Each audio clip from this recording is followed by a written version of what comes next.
님께서는 남자아이입니다. 초등학교 5학년 때 남편과 불화가 생겼고 현재 남편을 이런 얘기는 결코 좋은 건 아닌데요. 어쨌든 다행히 공부를 잘해서 현재 중2가 되었습니다. 고등학교는 기숙사 학교를 보낼까 합니다. 저는 지금 온라인 치료 중입니다.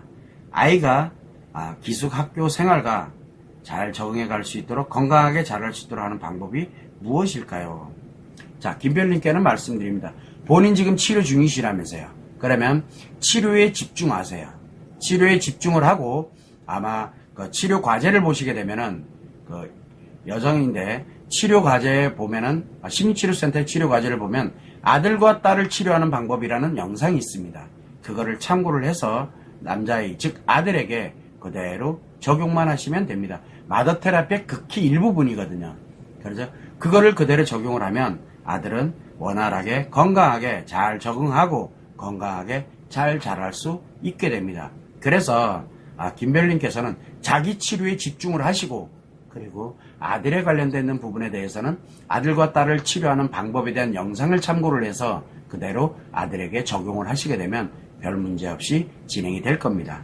그래서 김별님께서는 특히 남편과 관련되는 사안이라든가 이런 거에 대해서는 어떠한 것도 아들에게 이야기하지 않도록 하세요. 왜냐하면 아들에게 이야기하는 것은 결국은 아들을 부부관계 즉 남편과 아내로서의 살아가는 이 하나의 삶에서 아들을 개입을 시켜버림으로써 아들이 그 트라우마를 그대로 가져가도록 만드는 원인이 되거든요. 그래서 부부와의 관계 문제 즉 본인의 문제에 관련되는 것을 아들에게 이야기를 하지 않는 것이 가장 상책입니다. 그렇게 하고 본인 치료에 집중을 하고 그래서 내가 나를 회복해서 행복하게 만드는 게 첫 번째. 두 번째는 그 과정에선 그 결과든 상관없이 아들과 딸을 치료하는 방법에 준해서 그래서 아들에게 치료하는 방법에 준해서 적용을 하게 되면은 아들은 별 문제 없이 아빠와는 관계 없이 별 문제 없이 건강하게 심리적으로 안정적으로 잘 성장을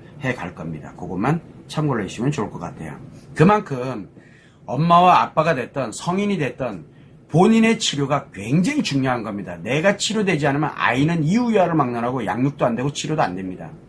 그것만 참고를 하시면 돼요. 왜? 내 감정대로 가버리거든요. 내 감정대로. 아이가 아무리 노력을 해도 내 감정대로 막 몰고 가는데 그래서 문제가 심각해진다는 거예요. 그래서 제가 늘 심리치료에 관련되는 부분을 들어갈 때 특히 엄마들에게 요청을 합니다. 뭐냐면 빨리 본인부터 치료를 하세요. 본인이 치료돼야 본인이 행복의 길을 만들어갈 수 있고 또 하나는 바로 자녀들이거든요. 자녀들을 치료해주면서 자녀들을 건강하게 행복하게 양육을 해갈 수 있게 됩니다. 내가 치료되지 않으면 자녀 행복해지질 않습니다. 오히려 심리가 심각해집니다. 아까 오익님께서 말씀해 주신 것처럼 자녀들이 엄청난 데미지를 입으면서 성장을 합니다. 다만 본인이 치료가 되질 않다 보니까 본인 멋대로 살아가게 되고 결국은 자녀들은 엄마가 살아갔던 그 생활을 그 엄마에 관련되는 트라우마를 그대로 가지고서 성인이 된 채 살아가게 됩니다. 왜 애들에게 그런 짐을 줍니까? 정말 아이들을 사랑한다면 빨리 본인의 트라우마, 본인의 상처와 본인의 스트레스부터 빨리 먼저 제거하고 치료를 해야 됩니다. 그냥 치료 안 한 채 그냥 가면 그거 고스란히 자녀들이 고스란히 그걸로 인해서 자녀들이 고통을 받게 됩니다. 전혀 문제 없다고요. 성인 되면 더 심각해집니다. 차라리 문제 있을 때 문제 있는 것이 자녀들은 문제 있을 때 문제 되는 게 문제가 표현이 되는 게 차라리 치료할 수 있는 기회입니다.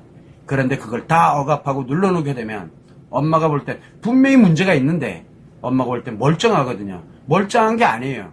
더 악화되고 있다는 얘기죠. 그렇게 해서 성인이 되면 그 다음에 그 아이들의 인생은 엄마보다 더 못한 인생을 살아가게 됩니다. 최악이 돼간다는 얘기예요. 그거를 정신을 바짝 차려야 합니다. 우리 부모는 자녀들을 갖고 놀고 자녀들이 물건이 아닙니다. 내 화풀이 용도가 아닙니다. 그런 권리가 엄마 그리고 아빠 부모에게는 없습니다. 이 부모는 자녀들에 대해서 몸과 마음이 건강하게 그러고 난 다음에 성인이 돼서 행복하게 살아갈 수 있는 기초적인 바로 양육의 의무만 갖고 있다는 것 그것만 생각을 하셔야 돼요. 내 화풀이 용도로 그 다음에 내가, 그 아이가 잘 됐을 때, 나 뿌듯함, 내 행복을 위한 하나의 도구로서, 아이들은 물건이 결코 아니라는 거. 그래서 내 만족을 위해서 아이들을 그거 아니거든요. 부모에게는 그럴 권리가 없습니다. 그 권리를 찾는 순간 아이들이 다 무너집니다. 그것만 참고를 해주셨으면 좋을 것 같아요. 그래서 김별님은 자기 치료에 집중을 해주시고, 그리고 과제 중에 자녀들의, 즉 아들과 딸을 치료하는 방법에 준해서, 아들을 치료하는 방법에 준해서 진행을 해주시게 되면은 아마 아들은 잘 성장을 해갈 겁니다. 걱정 안 하셔도 됩니다. 자, 김서